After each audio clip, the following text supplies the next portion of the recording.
Well,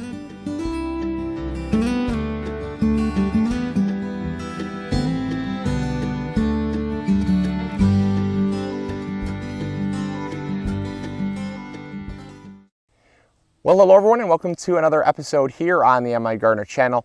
This one's about tomatoes, so I know you all are going to love it because I know a lot of people, they message us asking about some of the myths out there on the interweb and specifically Pinterest. As you know, my disdain for the site and the lack of factual information actually being put out there and being promoted by bloggers worldwide.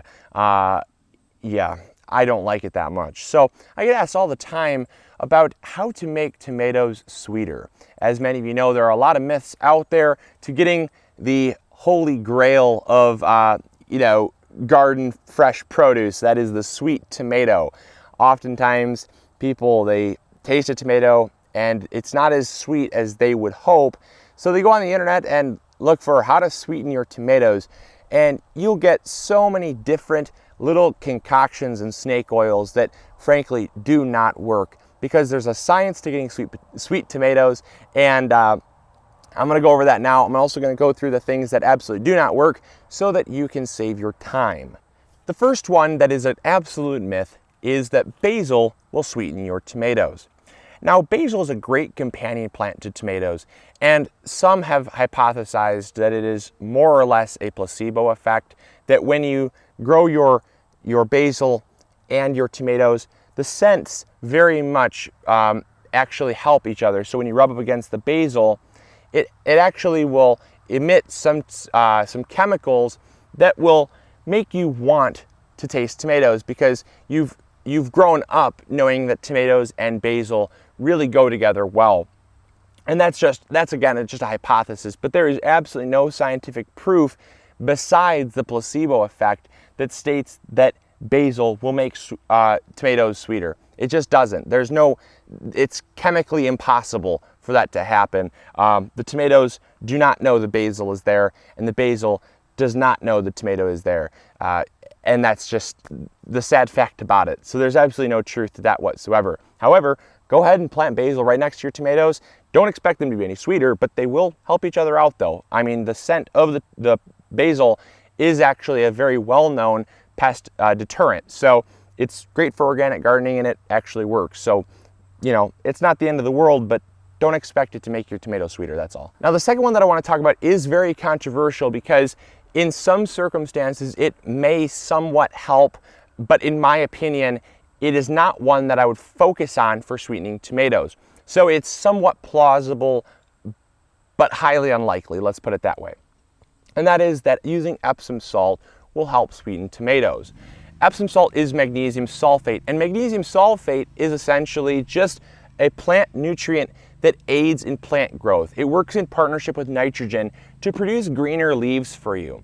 And greener leaves can produce more photosynthesis that will create more sugars for the plant that in turn may make tomatoes sweeter. That is undoubtable. However, oftentimes the sugars produced in photosynthesis does not go to re-sweetening the fruit. It actually goes to creating more growth for the plant. And that's really where it goes. I would say hardly any of the photosynthesis or any of the sugars produced through photosynthesis goes to sweeten the fruit. So that's just one thing that I would, recommend looking into a little deeper. It's something that it's over top of most people's heads, but again, it's plausible that it could potentially make tomatoes sweeter, but I would not count on that as being my number one method for sweetening tomatoes. It's just something that's very convenient, I think, that a lot of people have in their house, or it's very cheap in the store, and they say, well, it's not gonna hurt anything to apply it, let's just go for it. And it's true, it won't hurt anything, but my job here on the MIgardener channel is to get you information that will work, not might work, because that just discourages gardeners if they do it and it doesn't work. So I don't like to rely on those types of tips. So again, a very, very Pinterestable thing, but not, in my book, worth using. Now, another one that absolutely bothers the living daylights out of me is table sugar. Oftentimes we see on Pinterest, if you apply a cup of sugar at the beginning of planting, your tomatoes will be sweeter. wow, that really upsets me because table sugar does not work like that. No sugar works like that. Tomatoes and any plant does not uptake sugar through its roots. Now it can uptake the sugar, but it does not go into the fruit at all. It doesn't go in, the two types of sugar are totally different. So you have a refined sugar that you're putting into the soil. If anything, what it is doing, it is feeding the soil-borne bacteria, because the plant actually has roots that will specifically search out nutrients that it needs. Sugar is not a nutrient that it needs. It's just the equivalent of putting sand in your soil. Sand does not have a nutrient that plants need. So plants will not uptake anything from adding sand to your soil. I mean, it's the equivalent of, anything for that matter. You put it in your soil, the plants will not uptake the sugar.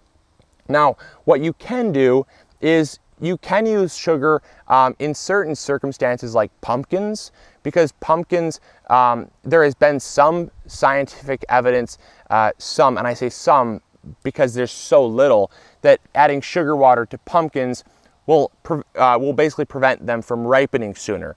But again, that does nothing for helping your tomatoes. So I'm really trying to help you out here by throwing these tips at least somewhat even 1% credibility. But again, just because it works on pumpkins to prevent them from ripening does not mean whatsoever that it works on tomatoes. There's absolutely no scientific evidence, proven scientific evidence at least, that using sugar at the beginning of planting will help.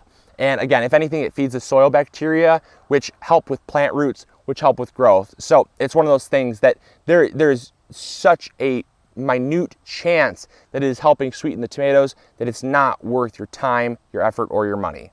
All right, so now let's get into some methods that will increase your tomatoes' sweetness. And the first one is increasing sunlight. Sunlight, as you know, works with the leaves to create photosynthesis. However, the photosynthesis in the leaves will create sugars for the plant that, like I said in the earlier part of this episode, will help with growth. But if they have excess sunlight, they can only produce so much growth in a given time. That extra sugar will essentially be put and stored into fruit. If the fruit is on the plant, the sugars being produced through photosynthesis will go into the fruit. So that is a guaranteed happen. If you're only giving them about 5 hours of sun, your tomatoes will not be as sweet as if you give them 11 hours of sun. Now the next one that is very reliable is reducing watering. By simply cutting watering by about half as the fruit begins to ripen, it will actually cause the plant to concentrate its sugars. By concentrating its sugars, it will actually focus more sugar in ripening the fruit to make it more appealing for animals to eat. It's actually a biological defense to prolong the life of the plant because it wants to survive, it wants to produce offspring. And so if you're giving it regular watering, it's going to say, I'm fine. I don't need to produce offspring. I'm growing just fine. My conditions are great. And so what it's going to do is it's going to continue to grow. It's going to put that water where it needs it, into leaves and other areas of the plant that want to grow bigger. It's not going to be stressed to say, well, I should really worry about ripening my fruit and make it appealing for an animal to come by and eat so that I can continue my species. And so by reducing the watering, it's going to do just that. And you'll find actually, and it's been proven, that you can increase your bricks or the sugar concentration, the sugar content in your fruit by about 25 to 30% by simply reducing your water by half. And your plants will not die if you're reducing your water by half. It's simply going to stress them out to say, whoa, we need to hold up, let's stop growing, let's focus on sweetening our fruit and making them appealing to eat, and then all is good. So yeah, that one really works, and I've found that is easily one of the best methods because sometimes it's difficult to change your sunlight. If it's planted here, you can't just pick up the whole tomato plant and move it unless it's in a pot. So that method really does work. Now another one that's a little difficult to do but guaranteed will work is increasing the temperature. Increasing the temperature, again, will do the same thing as reducing water. Increasing the temperature will basically cause the plant to concentrate its sugars in the fruit. And that's because when the weather gets hotter, the plant actually will begin slowing down growth. Your plant grows very, very fast, but once it reaches about midsummer to late summer, the plant will actually begin slowing down growth, and it will actually begin trying to ripen its fruit. And that's because it actually times itself with the heat of the season. During the hottest part of the season, your plant won't flower as much, but it will actually ripen its fruit faster. And that's solely because it's focusing those energy into ripening the fruit. And when it focuses energy in ripening the fruit, it's actually pumping way more sugar into the fruit.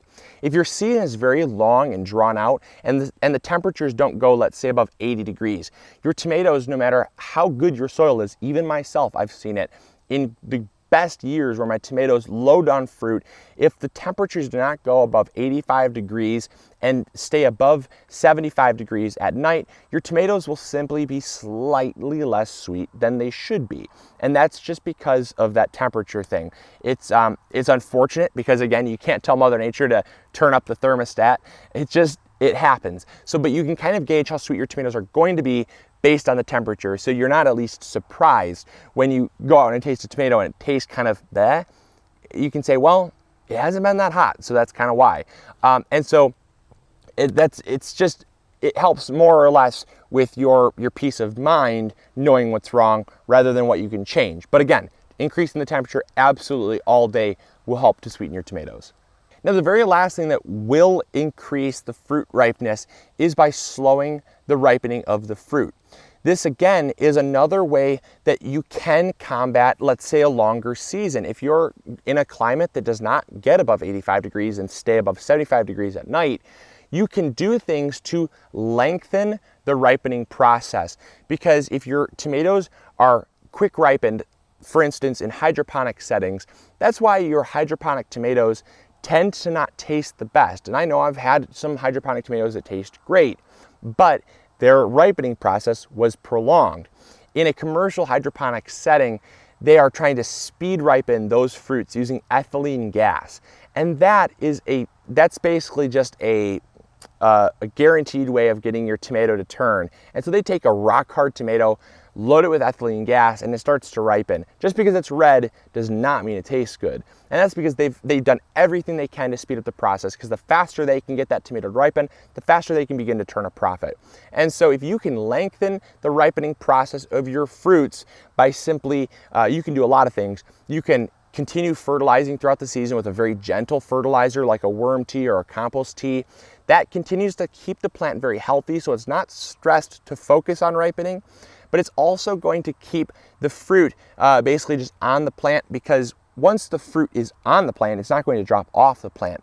And sometimes you can get the fruit to stay on the plant and then tell the plant that it's healthy, and it will continue to grow while the plant kind of keeps fruit on. Now you have to, again, be patient because you're going to wait longer for the fruit to ripen, but the result will be far sweeter tomatoes in the end. So there's a lot of different ways you can get your tomatoes to ripen, and they all will work in different ways, but I recommend trying some of them. And there are definitely some that you can do. Like I said, the sunlight's a little difficult, but you can in fact reduce the watering, and you can in fact keep the plant very healthy by slow feeding a very low dilution of nutrient-rich water like in a compost tea or a worm tea, and that will work, guaranteed. So there you go. There is your myths and truths about getting sweeter tomatoes. Hopefully you all enjoyed. Hopefully you learned something new. Hopefully I was able to dispel those lies and those myths that are being spread around. And some, though they're not lies, they are truthfully not very effective. So I would not consider them whole truths, let's put it that way.